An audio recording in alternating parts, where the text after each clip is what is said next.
Hoje o programa Diálogo Sem Fronteira tem a satisfação de receber o professor Alexandre Guida Navarro. Seja bem-vindo, professor. Obrigado pelo convite. O professor Alexandre, ele é formado em História pela PUC de Campinas, depois ele seguiu no mestrado em Arqueologia na Universidade de São Paulo, depois fez o doutoramento na Universidade Autônoma do México, também no âmbito da arqueologia dos Maias e da América Central, e depois ele foi contratado pela Universidade Federal do Maranhão, onde é professor hoje e colabora também aqui com o Laboratório de Arqueologia Pública da Unicamp. Então, professor, o nosso tema é algo que encanta o público, ainda mais no ano de 2012, que justamente, são os maias, esse povo misterioso da América Central e do Caribe, e que nos deixou tantas coisas, mas que nós não conhecemos tão bem. Então, a primeira pergunta que eu faria é justamente sobre esse povo maia. Que povo é esse e como nós podemos ter acesso a ele?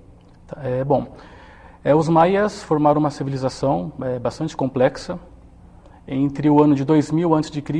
até o 1519 d.C., com a chegada dos espanhóis. Portanto, a chegada dos espanhóis corresponde ao período do contato cultural que representa o genocídio da cultura maia. Portanto, a história maia tem aproximadamente 3.500 anos. E o auge da civilização ocorre no século VIII.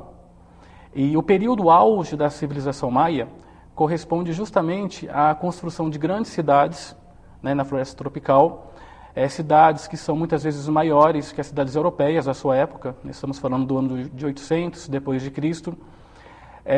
Urbanismo bastante desenvolvido, sistemas hidráulicos que ligavam diferentes sistemas de captação de água dentro da cidade para o escoamento da água da chuva, sistema pelo qual os maias captavam a água da chuva para a sustentação da sua própria sociedade.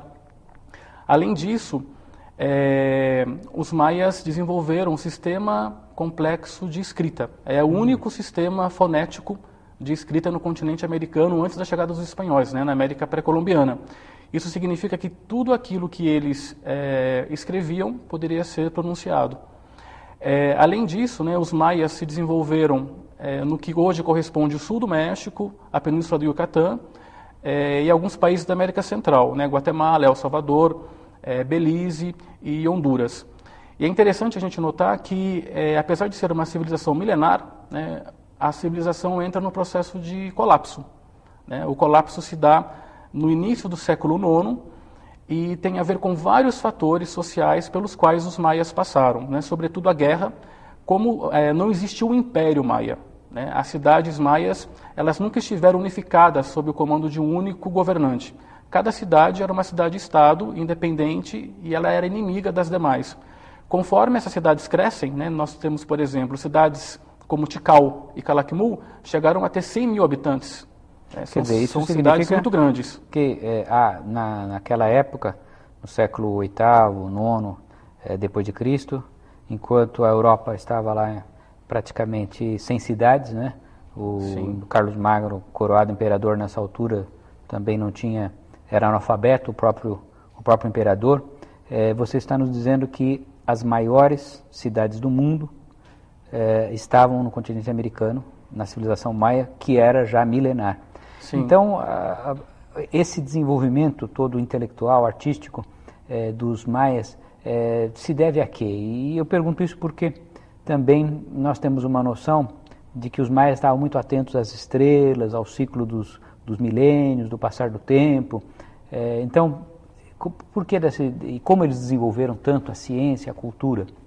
Sim, os maias eles tiveram um avançado sistema de escrita. Esse sistema de escrita ele foi criado a partir da observação dos astros e também a partir das escolas de escribas. Existiam escolas, muitas crianças já eram dedicadas ao estudo da escrita desde quando elas passavam pelo período da infância. Já eram dedicadas a estudar os astros e aprender a escrever. Então, portanto, existiam escolas de escribas. São sociedades hierárquicas. Nesse sentido, existiam as classes sociais, existiam camadas que estavam dedicadas à administração da cidade, camada essa de onde provinha o governante e as demais pessoas que governavam as cidades. Existiam camadas que estavam preocupadas com a produção de materiais que eram distribuídos por toda a sociedade, sobretudo, né, realizada pelo comércio de longa distância. Existiam, portanto, né, diversos níveis sociais, e esses diversos níveis estavam preocupados com diferentes necessidades pelas quais a sociedade passava. E tudo isso ocorre porque são sociedades muito grandes. O poder dessas sociedades começam a ser segmentado, institucionalizado a partir do crescimento, né, da população. Portanto, os governantes começam, né, a utilizar essa grande população, né, para conseguir administrar as suas cidades. E esta questão que se coloca muito do fim do mundo, Sim. em 2012, qual não diria o fundamento, mas assim, da onde vem essa noção do calendário e de fim de mundo? Sim. Bom, primeiro é importante a gente comentar sobre a importância do calendário nas sociedades do mundo antigo. O calendário ele surge em qualquer sociedade do mundo antigo com a necessidade agrícola. É importante observar as estações do ano para saber quando se deve plantar e quando se deve colher. Portanto, o calendário tem uma criação agrícola fundamental. Era essencial para essas sociedades, porque você não pode plantar em época de seca, né? Então, nesse sentido, era uma importância associada com a agricultura. Em seguida, o calendário passa a ter uma utilidade mais religiosa. As festas dedicadas às diversas divindades, elas ocorrem em meses específicos, em épocas específicas. Portanto, o calendário é um mecanismo eficiente para se controlar e organizar as festas religiosas dentro de uma sociedade. Além disso, no caso dos maias, o calendário era muito importante porque ele regulamentava as atividades sociais associadas ao sacrifício. Né? O sacrifício era uma atividade muito importante porque estava associado com a obtenção de sangue, que era ofertado às divindades. Hoje em dia pode nos parecer um pouco chocante essa imagem, mas as divindades maias, né, os deuses, eles foram concebidos dentro do líquido sanguíneo. Nesse sentido, o sangue era vital e era importante oferecer o sangue para conseguir controlar e manter o sistema, o equilíbrio cósmico a partir da oferenda do sangue. E existiam várias maneiras, né? O calendário era importante porque ele regulava, inclusive, os diferentes modos de sacrifício, né? Que o mais importante deles era a retirada do coração, né? O sacrifício por cardiotequemia, que embora a gente pense que o sacrifício era realizado através da retirada do coração, não era o coração em si que eles estavam preocupados, e sim o sangue. Como o coração é o órgão, né, que bombeia a grande quantidade de sangue, o sacrifício se dava pela retirada do coração. Quer dizer, muitas sociedades antigas, Sim. como você disse, têm no sacrifício de um animal ou de um ser humano, isso em diversos continentes, ao Deus, né, o sangue. Sim. Então, isso é uma coisa bem expandida. Agora, no caso aí dos maias, essas pessoas que eram sacrificadas, elas eram do inimigo? Elas eram um inimigo? Geralmente eram os cativos de guerra, que eram capturados. Existiam guerras que eram realizadas somente para a captura de prisioneiros que eram sacrificados. E existiam várias maneiras, como disse, para sacrificar o cativo de guerra. E o mais comum era a cardioctemia, né? O coração não era retirado na região do peito, na região peitoral, como a gente muitas vezes pode imaginar, porque tem a caixa torácica que protege. Então, o coração é muito difícil porque teria que quebrar os ossos da costela. O coração era retirado pelo intestino, né? Fazia-se uma perfuração na região abdominal e o coração era retirado pelo abdômen. Essa é uma das várias maneiras de sacrificar, né? Tinha sacrifício por degolação, inclusive crianças também foram sacrificadas, envesceramento, retirada do intestino através de lanças, flechamento. Então, o mecanismo de sacrifício era uma prática social muito rigorosa e obedecia todo um calendário. Sim. E na área maia, né, existiram vários calendários, não só um. O principal deles eram 2 calendários. Um ritual, chamado Tzolk'in, que era composto de 13 meses de 20 dias cada, portanto, é um calendário de 260 dias. E um outro calendário... Um calendário lunar, baseado na... Isso, era um calendário lunar, e os rituais todos eram realizados a partir desse calendário. E um calendário cívico, ou também um calendário associado à guerra e atividades da agricultura, que era um calendário formado de 18 meses por 20 dias cada.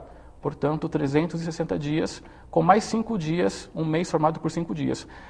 Também nós temos que levar em consideração que o calendário maia é considerado o calendário mais completo, né, já construído pelo homem, o calendário mais perfeito, digamos assim, nesse sentido. Quer dizer, eles conseguiam observar o ciclo, digamos, da rotação da Terra de maneira em diversos impressionante. planetas. Eles conheciam Marte, né, conheciam bem o movimento da Lua. E existia um terceiro calendário, que era o mais importante, que é o chamado roda calendárica. Esses dois calendários, eles estavam unidos, como se fosse uma engrenagem, eles funcionavam dessa maneira. E o primeiro dia, né, do primeiro mês do calendário ritual, juntamente com o primeiro dia do primeiro mês do calendário cívico, ele só vai se repetir em 52 anos. E aí gera um outro calendário, que é a chamada roda calendárica, que era o calendário mais importante. No fim desse ciclo, né, os maias destruíam edifícios, construíam outros, né, significa o fim de um ciclo. E aí que vem, né, o grande problema de interpretação atual. Ou seja, os maias nunca falaram em fim de mundo. Os maias falavam no fim de um ciclo calendárico. Né? Tanto é que o fim de mundo não é uma concepção que faz parte da escatologia maia, das construções míticas, cosmológicas, cosmogônicas da sociedade maia. São fins de eras. São fins eras de eras. Que sucedem. Tanto é que o ciclo, o tempo maia era cíclico, não era linear. E nesse sistema de contagem de tempo, os acontecimentos eles voltam a se repetir. Portanto, eles precisam de um início e de um fim. Então, nós temos existe um grande equívoco. Né? Os maias falaram em fim de calendário. Sim. Os maias não falaram em fim de mundo. Né? Não faz parte da concepção da maneira deles encararem religiosa maia. Mas por que o ano de 2012? Né? Por que fala-se tanto do fim desse ciclo nesse ano? Porque os maias contaram o mundo, né, para os maias o mundo começa no ano de 3114 a.C. E aí diversas sociedades no mundo contaram, né, o seu tempo de diferente maneira, dependendo de questões religiosas. Né? Nós temos o calendário cristão, o calendário árabe, muçulmano, né?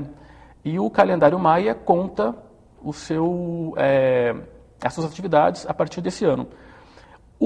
Existe juntando todos esses calendários, existe um ciclo, né, um ciclo total, que é de 5.126 anos, que é a totalidade do calendário maia. Entendi. Se nós subtrairmos, né, 5.126 da era inicial, que é 3.114, nós vamos ter o ano de 2012. Chegaremos ao ponto atual. Chegaremos ao ponto atual, 21 de dezembro de 2012. É o fim de um calendário. Nós não sabemos o que viria depois, os maias não deixaram isso registrado. Possivelmente começaria a contagem, o calendário se zeraria e novamente o calendário passaria a ser contado, né, desde o início.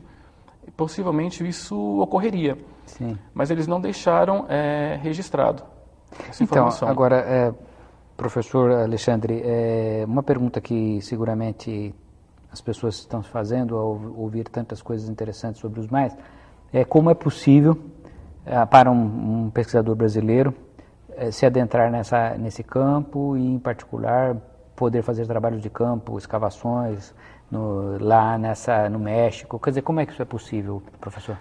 Infelizmente, nós temos uma realidade um pouco difícil para os estudos da cultura maia no Brasil.